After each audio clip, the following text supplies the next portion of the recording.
My name's Chris Cadet, and this is my 2008 GMC Savana. I guess we'll start with the closest stuff. We got a little hookup here. That's pretty sample. And then I did a cool little shoe rack here. So that's nice. Frisbee and tennis balls and just stuff that you grab real quick. And then if we come inside the van, I've done a couple updates with some recycled wood from an IKEA bed frame. First thing I did was this water jug holder thingy. I put these little hinges and an elastic to hold it together. So to undo it, you just pop the elastic on the other side.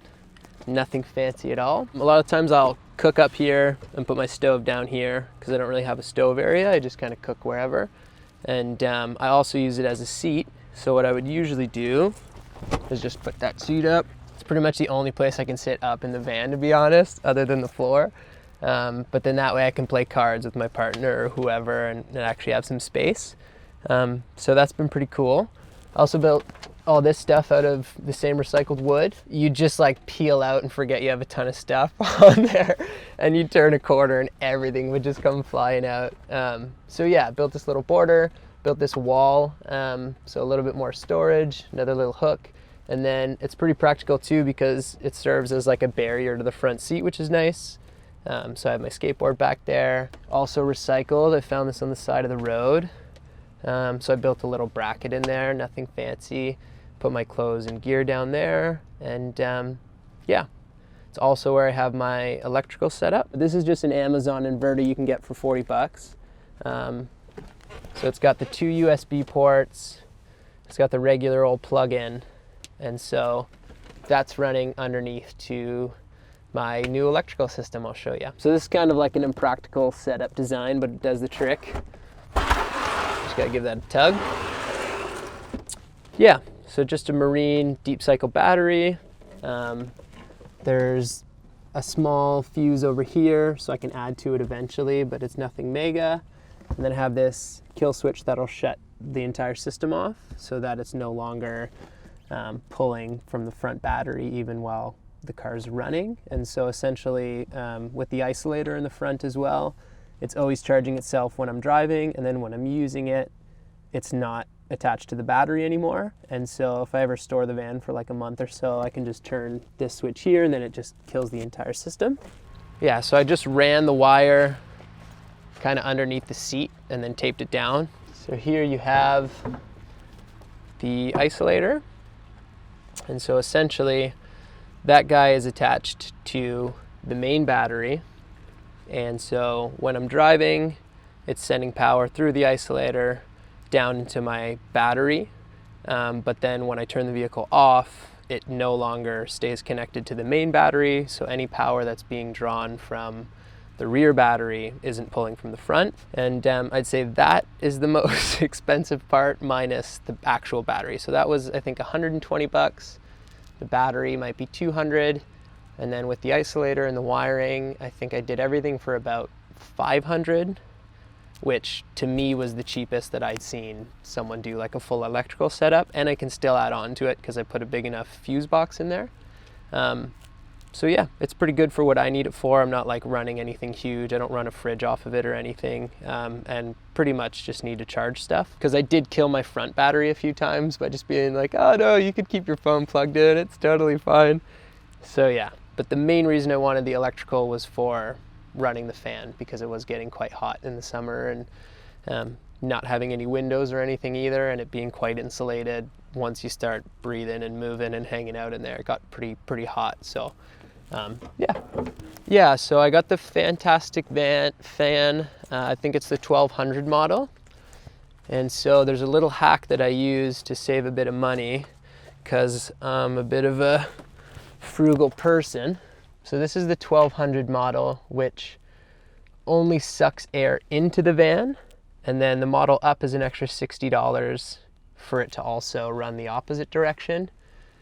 And I saw a video on YouTube of a guy explaining you can just buy a $5 switch and install that. And so I installed a switch that now it sucks air in and out and saves 60 bucks. So I just turn this guy on, and then there she blows. And because I don't have any windows, it's really nice to have the fan. Also adds a little bit of light, which I didn't really think about before. So even at night, it's much less dark when I have this curtain all the way closed and the front one all the way closed. It gets like pitch black in here. This little $5 switch here, it actually says on and on. So you just have to figure out up is out and down is in. Yeah, and just once again, simple. I'd like try not to go crazy with stuff. So it's just tied down with a couple screws and an elastic like this thing. But it does the trick, and if ever I need to like move things around, it's really easy to do that. So yeah, that's been pretty good, because not having electrical is fine for a little bit, but obviously it makes like living in the van and being in the van way more practical when you are. Before, I'd honestly just use this thing. It has a USB plug-in, and I just charge that up wherever I went. It's pretty high-end little BD thing. It works really well for what it does, but you can't charge 10 things off that. So another thing I did, I splurged and got a 40-inch TV. I know, guys, 40-inch in the van, not a big deal. So you come over here, I mean, come on, guys. A couple little screws, and yeah, now we're talking 40-inch in the van. It's not a big deal, okay? This is how we roll, okay? Yeah, it was funny. The night I did that, I was like, why didn't I think of this? I always had it slipping over here and holding it. And we live lavish in this van. So another cool thing, I'm pretty tall. So this is the way I normally sleep. So I sleep like this. Like if I sleep like this, I like kind of fit, but not really. So I always sleep like this, stretched out, and then I can like lay however I want. Problem is when there's two people in here, it gets a little bit crammed unless they sleep in the right manner. So to hide everything under the bed as well, I had these recycled desk pieces, and I used them for like hiding everything and also as an extension of the bed. So you just pull these up. These are $30 brackets you can get on Amazon. They're $30 a piece, and then you just click this little thingy here and this little thingy here, and it goes right down. It's pretty easy. This one needs some finessing. And then I just take this pillow, put it like that. Got pillows here. A lot of the time I'll fold this sheet over it. But then yeah, it gives me that extra like foot of room. And then obviously it opens up the bed for someone else. So it's been good. Because you can get in some fights over hogging all the van, you know? I also cook on these. I keep all my gear up here, and then I can have stuff down there on the other shelf. And so that's been really helpful. It's funny how like small little changes have made everything feel that much more functional and kind of feels less bare bones now. These are going through 2 studs. So yeah, you can actually sit on these, which is kind of nice. So they look pretty dinky, but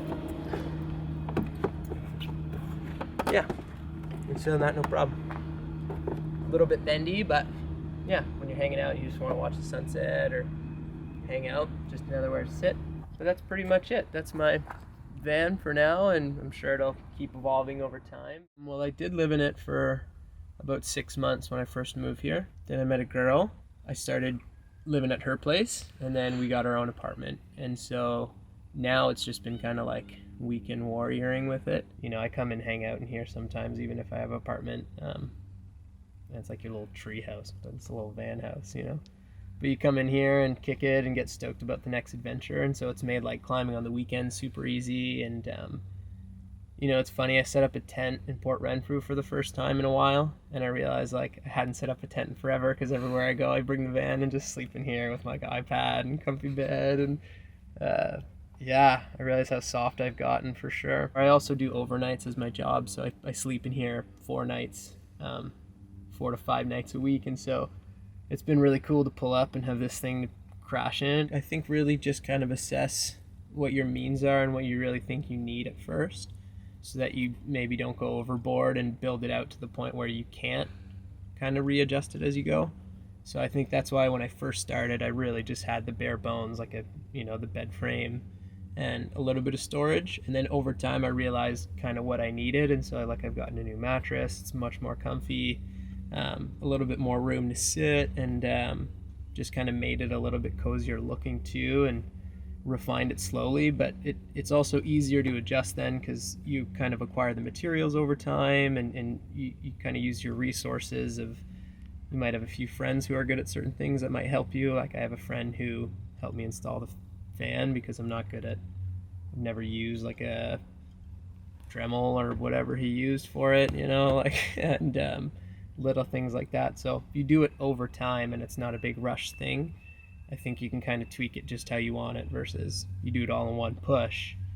You don't really have that chance to maybe reevaluate what you need. So slow and steady, but do what's in your means, because I see everyone like installing sinks and stoves and all these things, and I think if that's what you need, then that's cool. But I knew like I might not be cooking all that much all the time, and so to have only a little bit of space, I'd rather have a bigger bed that's just like comfy than have a big stove in here and a sink. So instead, my sacrifices, I use like a bin that I take out, and I just do my dishes in a bin, and I find it's all very easy to kind of do things like that on the fly. So I would just say kind of like, yeah, figure out what you need, and don't think anything's out of the box. It's your van, so just make sure you're comfy in it. For me, when I was full-time in the van, I would just go to the YMCA, and I would go to the climbing gym and shower there. And then it also forces you to like go out and maybe be in an environment where you're going to be active with your body for a bit, and take the time to do that, even though regularly you might just take a shower instead. And for the washroom, obviously, like,